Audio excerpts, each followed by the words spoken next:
婚外情斷唔甩，唔係因為愛，而係呢2點。好多捉到伴侶出軌嘅人，總會聽到一句極之嘔心嘅說話：我真係動咗感情，我控制唔到自己，所以先斷唔乾淨。如果你信咗呢啲鬼話，咁你真係蠢到冇人有。喺成年人嘅現實世界入面，走去講咩奮不顧身嘅婚外真愛，純粹係自己呃自己。婚外情本質上就係一場見不得光嘅街邊交易，兩個人可以長期拉拉扯扯，短得唔乾淨，根本唔係因為感情有幾深，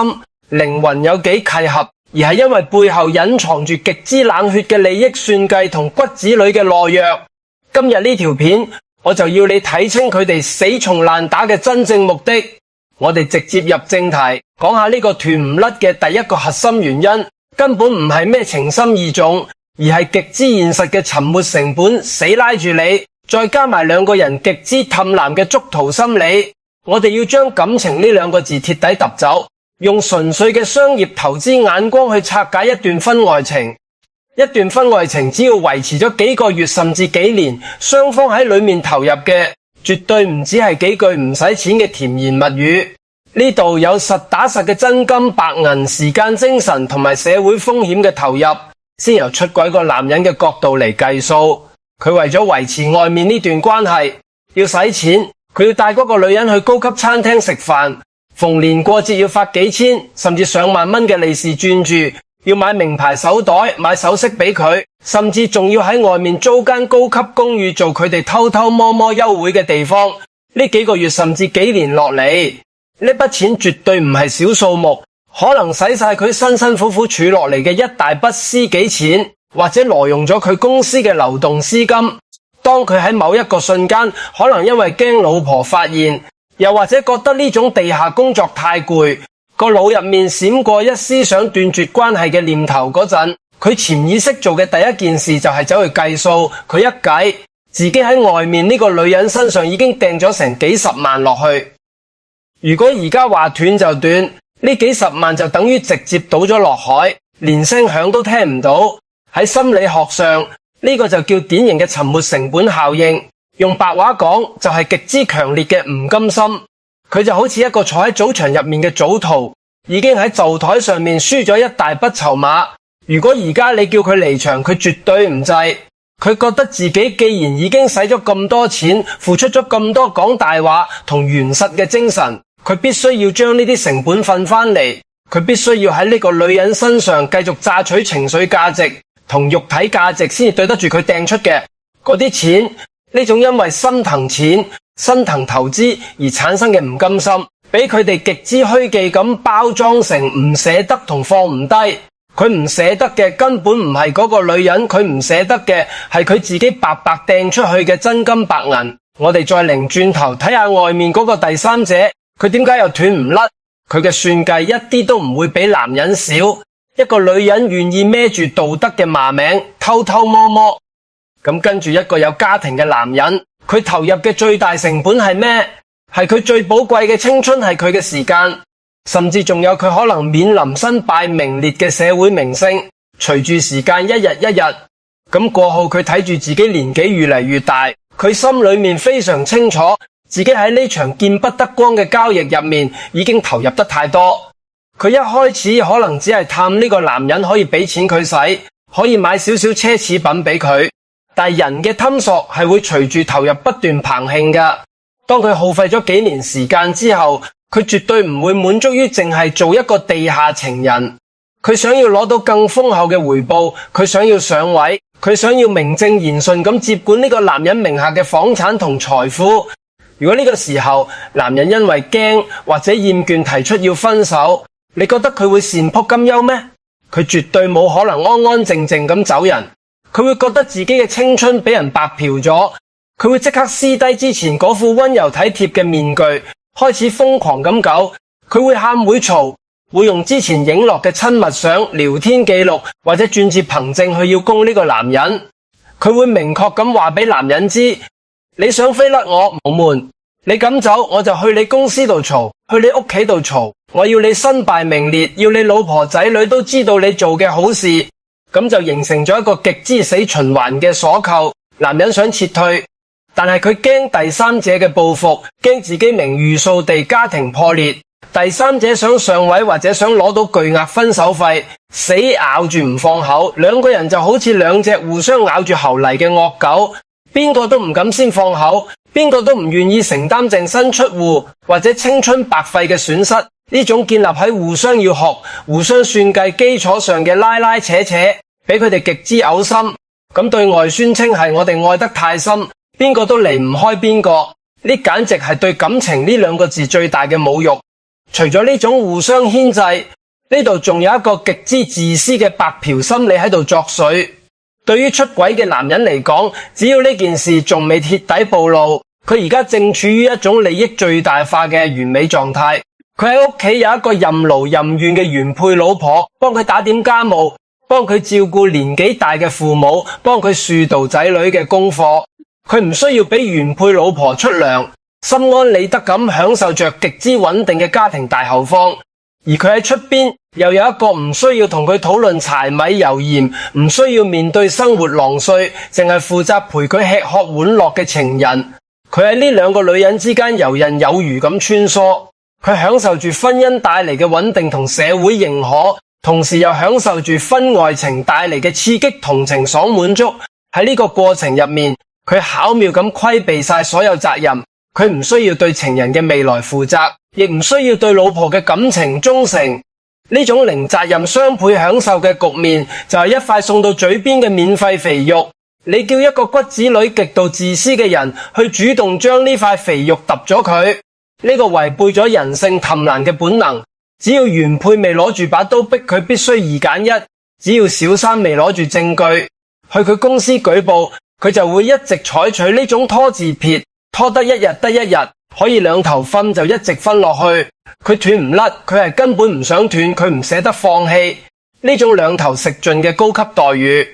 講完物質同利益嘅算計，我哋再深入剖析，睇下佢哋骨子裏嘅心理病瘤到底係咩？咁就帶出咗婚外情斷唔甩嘅第二個核心原因：逃避現實嘅心理誠言同極度嘅懦弱。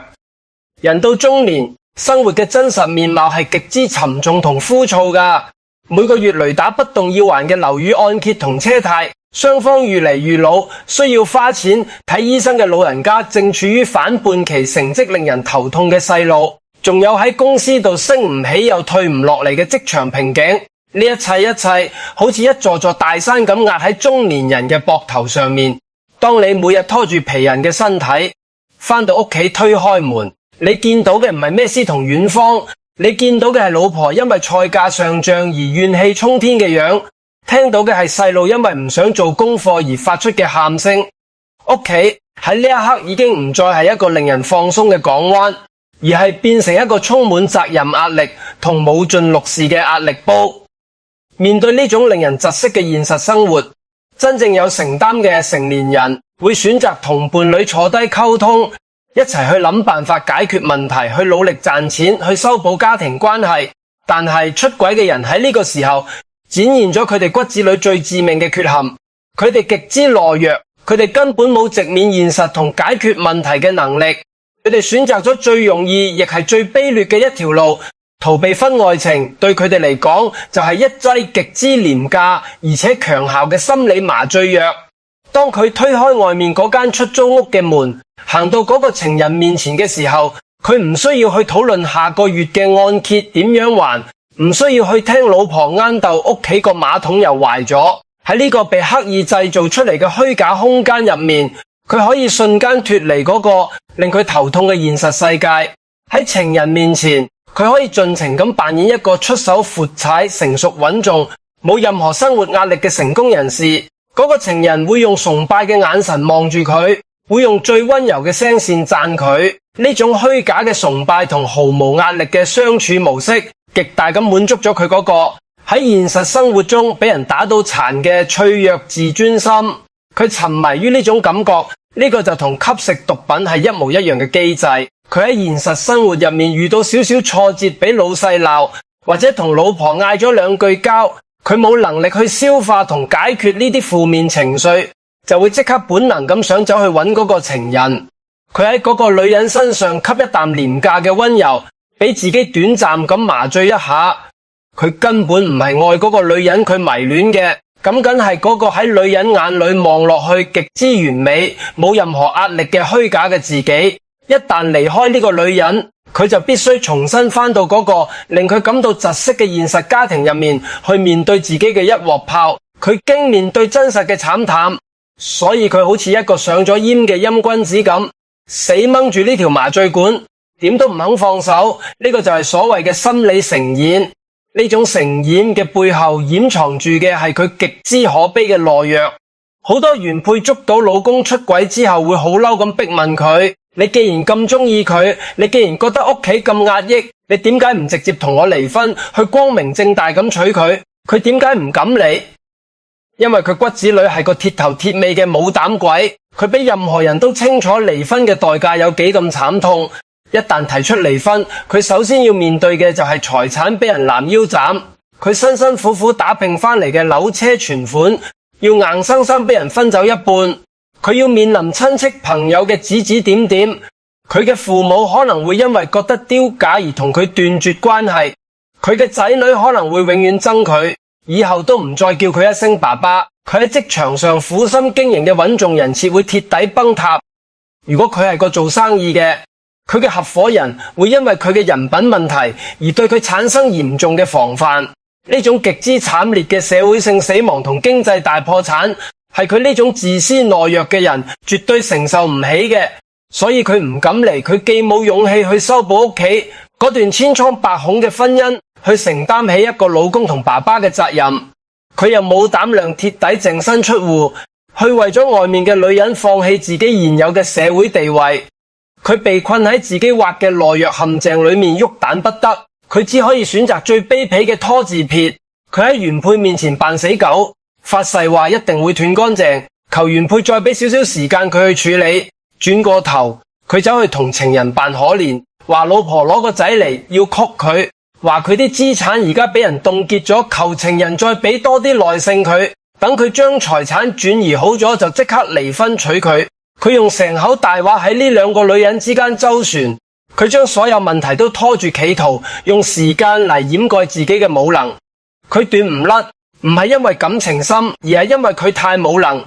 佢根本冇魄力去作出任何一個需要承擔後果嘅決定。當我哋將呢層層沓沓嘅利益算計、唔甘心心理成演同懦弱徹底撕開之後，我哋再嚟睇下呢種強行維繫死行爛打嘅婚外情，最終會迎嚟一個咩嘢極之慘烈嘅報應同結局。呢個世界上絕對冇可以永遠維持平衡嘅三角關係。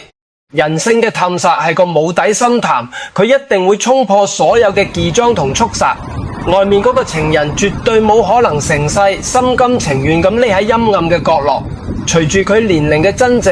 隨住佢投入嘅沉沒成本越嚟越大，佢嘅焦慮感會去到頂峰。佢唔想再要嗰啲幾千蚊嘅手袋啦，佢想要嘅係正宮嘅地位，佢想要嘅係嗰個男人全部嘅家產，所以佢一定會開始極之瘋狂咁逼宮。佢會故意喺男人啲衫上面留低明顯嘅唇膏印，故意喺男人駕車度留低自己極之私密嘅物品。佢甚至會直接攞到原配嘅電話號碼，發一啲挑釁嘅訊息，或者直接將自己同男人嘅親密相發俾原配。佢就係要主動將呢層窗紙捅穿，佢要逼到原配去同男人嘈，逼到男人無路可退，焗住要揀離婚，又或者喺屋企嘅原配通過查數跟蹤攞到極之確信嘅鐵證，原配鐵底心死，唔再抱有任何幻想，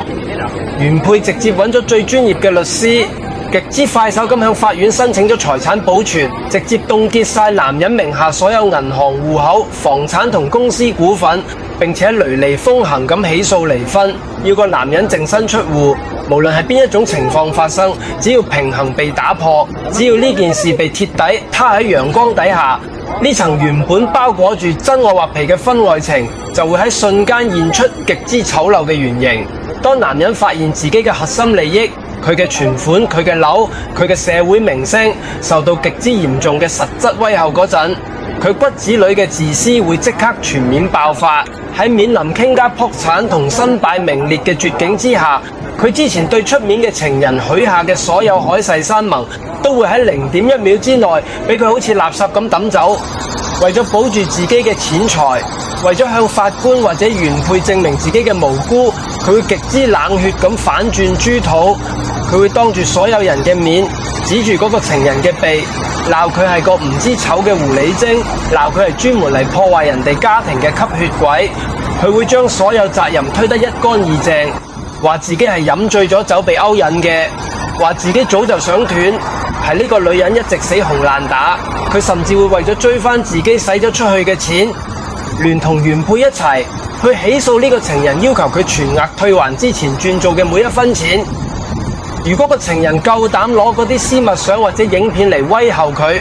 佢會毫不猶豫咁直接報警告佢勒索，親手將呢個尋日仲喺床上面叫住寶貝嘅女人送入監獄。而嗰個情人呢，當佢發現自己耗費咗幾年青春，最後唔單止冇上到位，反而要俾人淨身出戶，甚至面臨坐監嘅時候，佢亦會徹底陷入瘋狂。佢會將男人嗰啲見不得光嘅商業機密、嗰啲逃稅嘅證據、嗰啲極之賴債嘅聊天記錄全部打印出嚟。